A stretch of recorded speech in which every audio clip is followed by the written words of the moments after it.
Друзья, всем привет! Вы на канале Big Trip Vlog. Нет, мы не вернулись в Россию. Мы на вулкане Невада де Толука. Уху!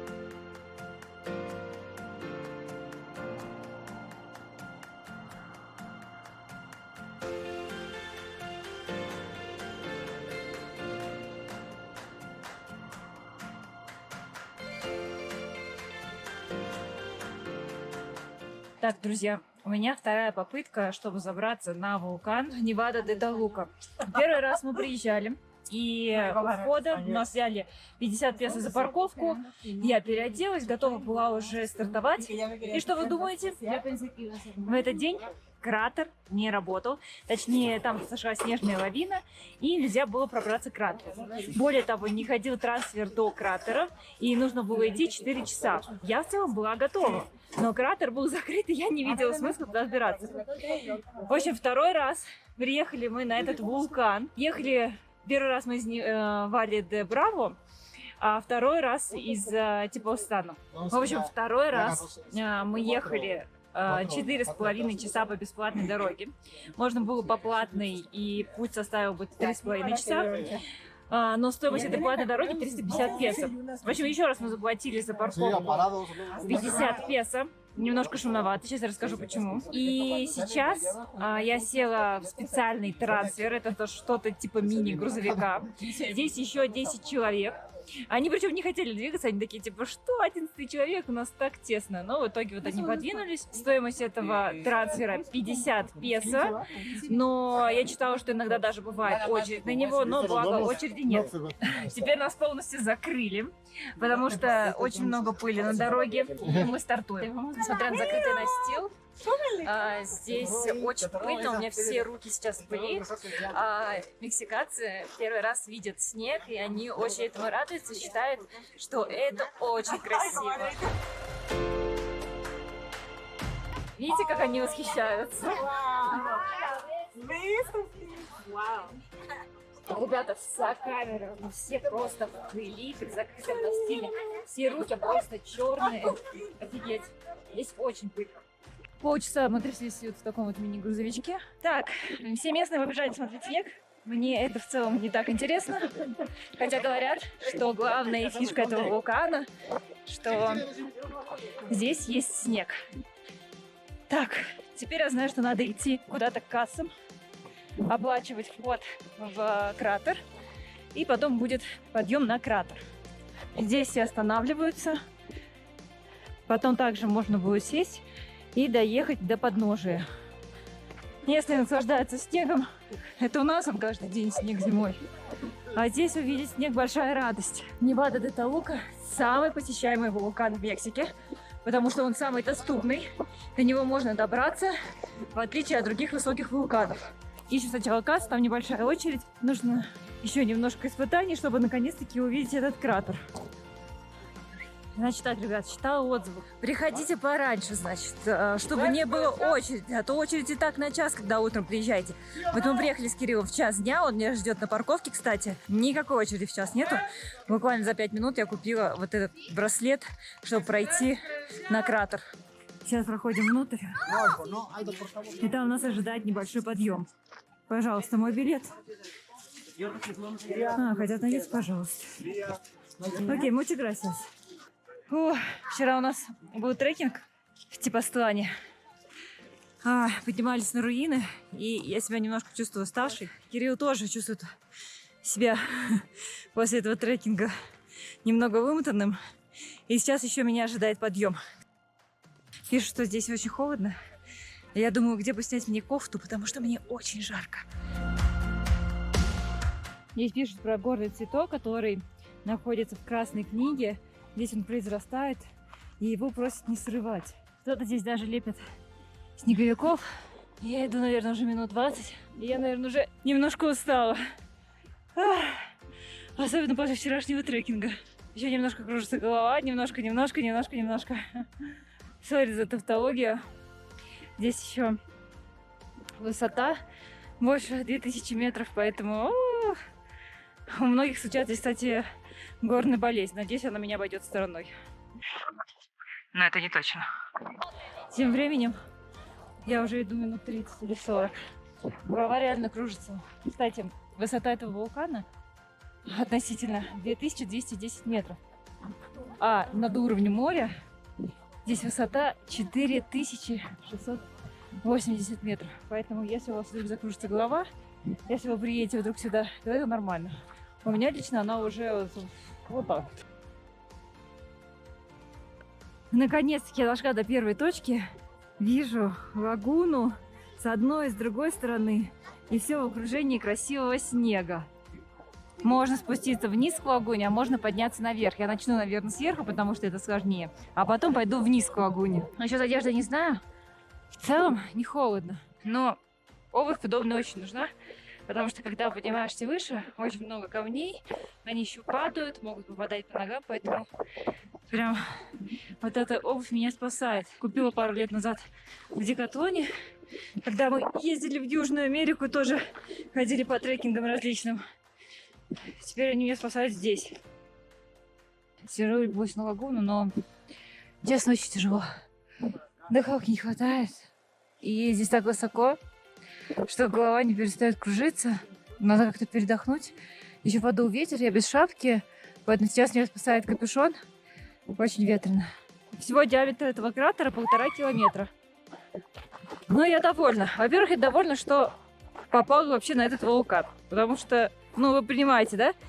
Первый раз мы приезжали облом, второй раз мы приехали достаточно поздно, все-таки час дня.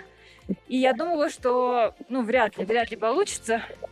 Вот, Кирилл говорит, вообще, зачем мы тогда едем, если ты думаешь, что вряд ли получится? Ну, я надеялась на свое везение и удачу.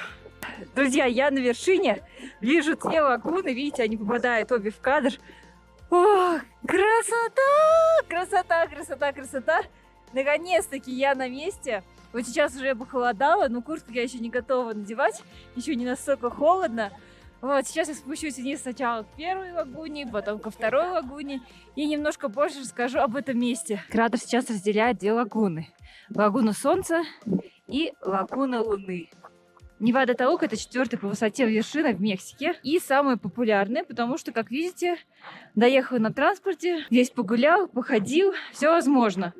А на других вулканах, там типа Арисабы и так далее, этого сделать нельзя. Там нужно взбираться, карабкаться. Хайкинг туда осуществляют именно профессиональные скалолазы, либо люди с богатым опытом хайкинга, но не простые жители Мексики и туристы. Больше всего меня пугает то, что, видите, там склон.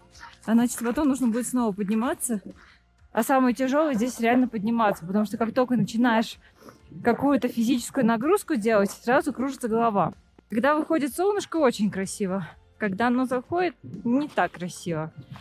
Ой, потом тяжелый подъем ожидает. Из интересного, ребята, озера Невада-де-Талука были разграблены водолазами более 30 лет назад. Они искали различные подношения копал и другие доиспанские артефакты, которые индейцы оставили в дар богам в глубинах озер. Теперь купаться не запрещено в любом случае, но никаких артефактов внутри озер уже не найти.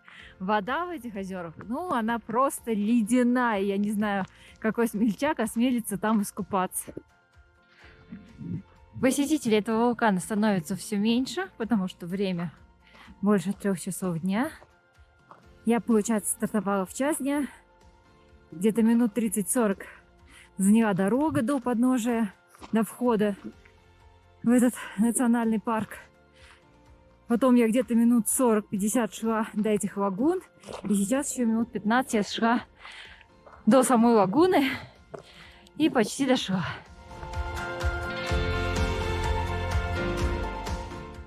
Из информационного табло узнала, что высота конкретно в этом месте у лагуны Луны составляет 4200 метров.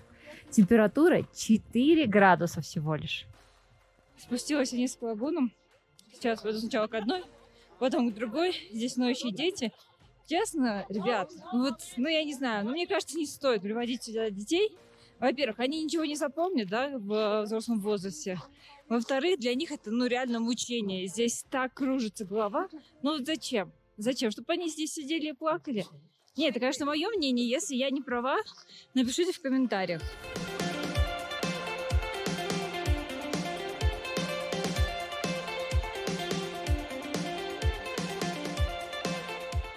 Немного насладилась я атмосферой на этом озере, на этой лагуне. И теперь иду дальше, потому что времени у меня остается не так много. Уже 3:30, еще полчаса, и этот парк будет закрываться. Вот, а мне еще нужно дойти до следующей лагуны и вернуться обратно.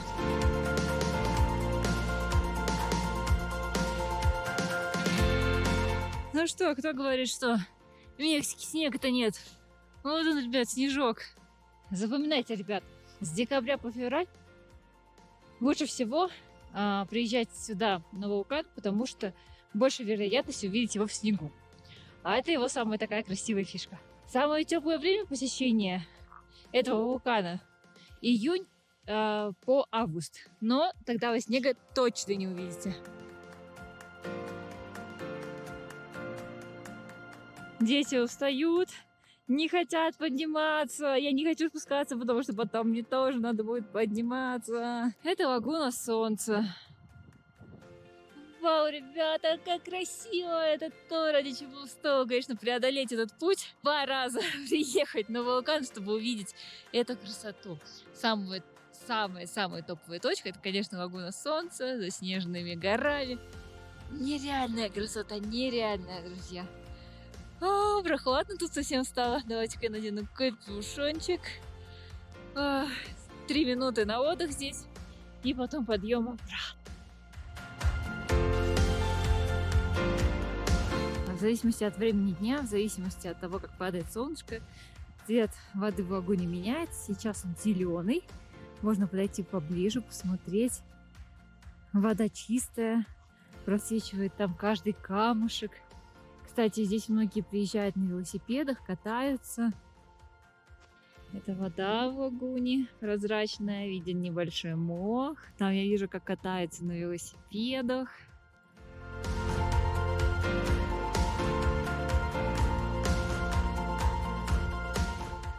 Все основные пункты выполнены. Все посмотрела. Буду подниматься наверх, уже буду меньше снимать. Кирилл меня ждет. Нам еще ехать до другого города 4,5 часа. Ой, еще мне добираться до Кирилла где-то порядка 1,5 часа. Я и моя тень, мы идем обратно. Основной подъем я преодолела. Думаю, что самое сложное осталось позади. Все, я дошла обратно до транспорта. Сейчас буду искать, с кем мне можно присоединиться. И еду к Кириллу. Когда я шла, вход был уже закрыт, поэтому уже не пускают. Время 4:30. Вот, машин мало, людей тоже мало. Но ничего, сейчас заполняемся. Я попросила сесть вперед. Фу. Вот это, конечно, переключение.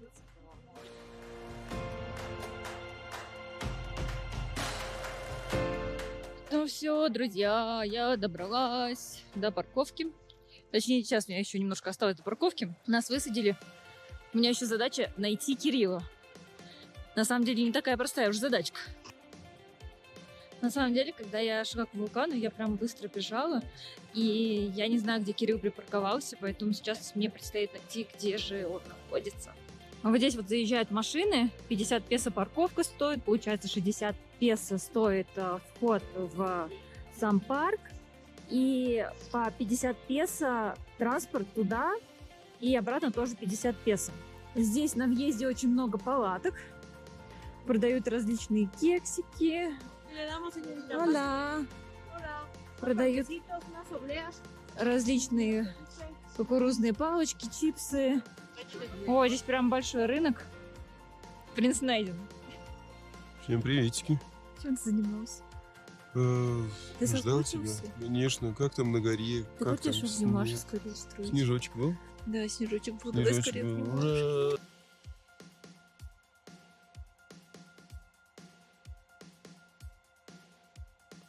Мы вчера практически 4 часа ехали до следующего штата, который называется Герреро, и приехали в один город, который называется Таско-де-Ларкон, либо сокращенно Таско.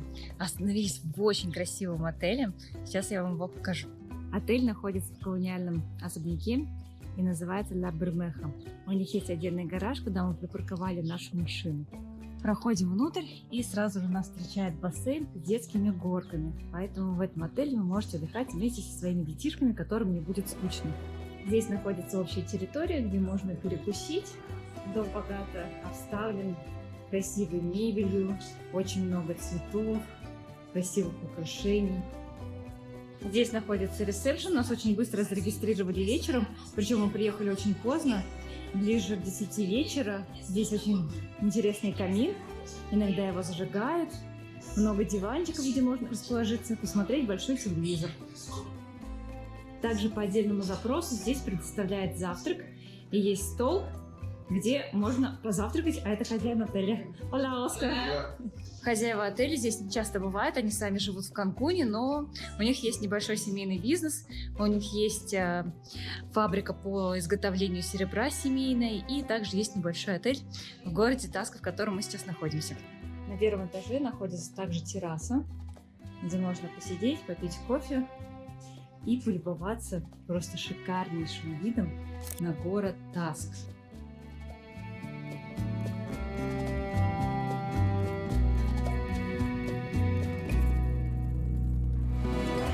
Сейчас я покажу вам нашу комнату.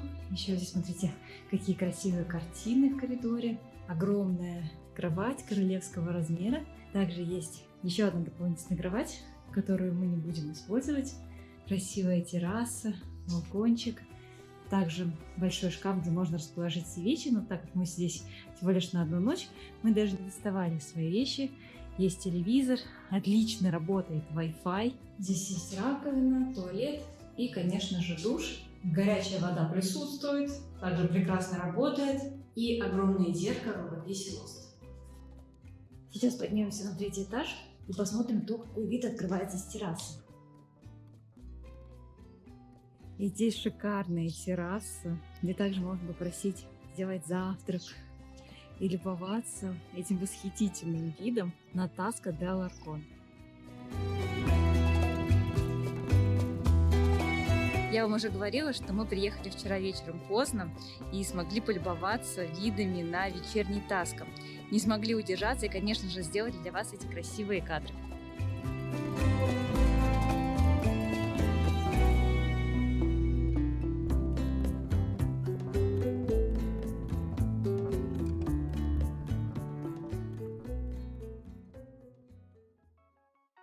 Сейчас мы приехали в центр города Таско. Таско считается столицей серебра в Мексике, потому что здесь в 16-18 веках добывали именно серебро.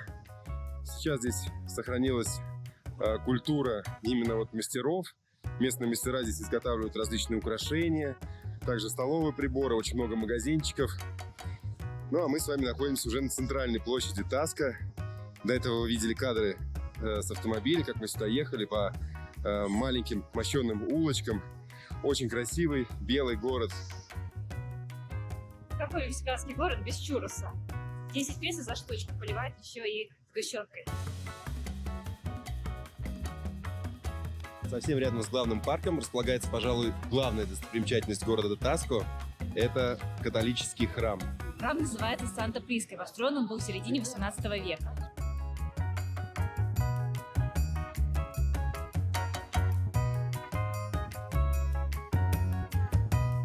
Сейчас нам даже удалось попасть внутрь этой церкви, и мы услышали там, ну, не сказать, что русскую речь, да, больше она похожа на какую-то чешско-словацкую, вот, но читалась какая-то проповедь, идет служба, поэтому, естественно, много мы снимать в этой церкви внутри не стали. Как оказалось, можно подняться на башню этой церкви. Стоимость билета 50 песо. Мы решили, что я поднимусь одна. Сейчас захожу сюда в башню и начинаю подниматься по винтовой лестнице. Минут 7, наверное, я поднималась к этой башне. Но это потому, что я очень сильно устала после вулкана. Вот, а так здесь, конечно, открываются красивейшие виды на город.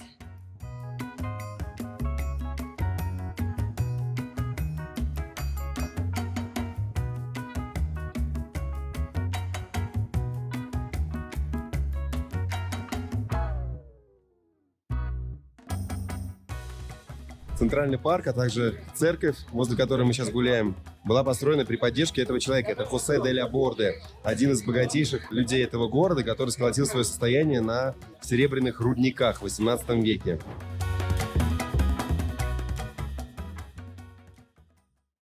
Возвращаясь сейчас к нашей машине, мы шли вдоль узких улочек в испанском стиле, белые домики с красными крышами. По пути встречали магазинчики с серебром, различные кафешки. Но сейчас направляемся на интересную обзорную точку. На самом деле передвигаться по узким улочкам Таско не так уж и просто, потому что дорожки узенькие, двухсторонние, пешеходных тротуаров совсем нет. И приходится постоянно подниматься то вверх, то вниз. Вот сейчас мы едем к статуе Христа на обзорную площадку. Пользуемся навигатором. На дорогах также можно часто встретить старые Volkswagen Жуки. Это местные такси, которые всех желающих здесь могут подвезти.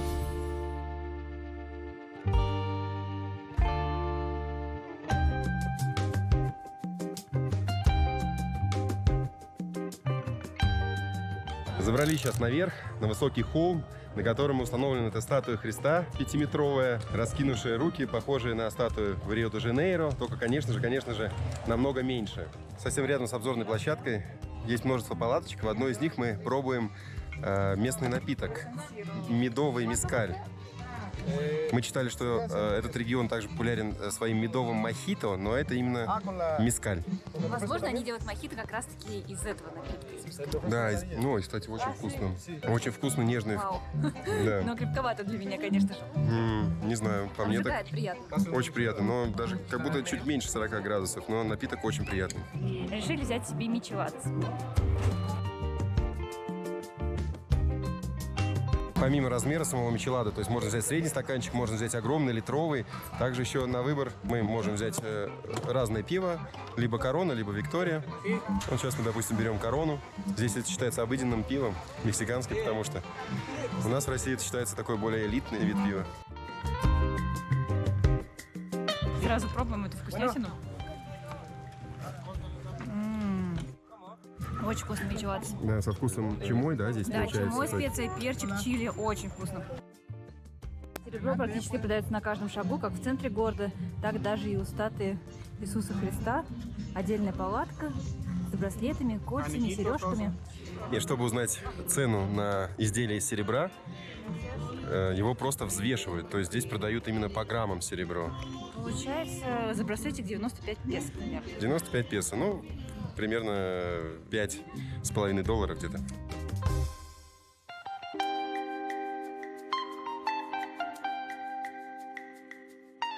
Статуя Христа из розового камня здесь была установлена в 2002 году. И, стоя на вершине, Христос буквально обнимает своими руками весь город Таско.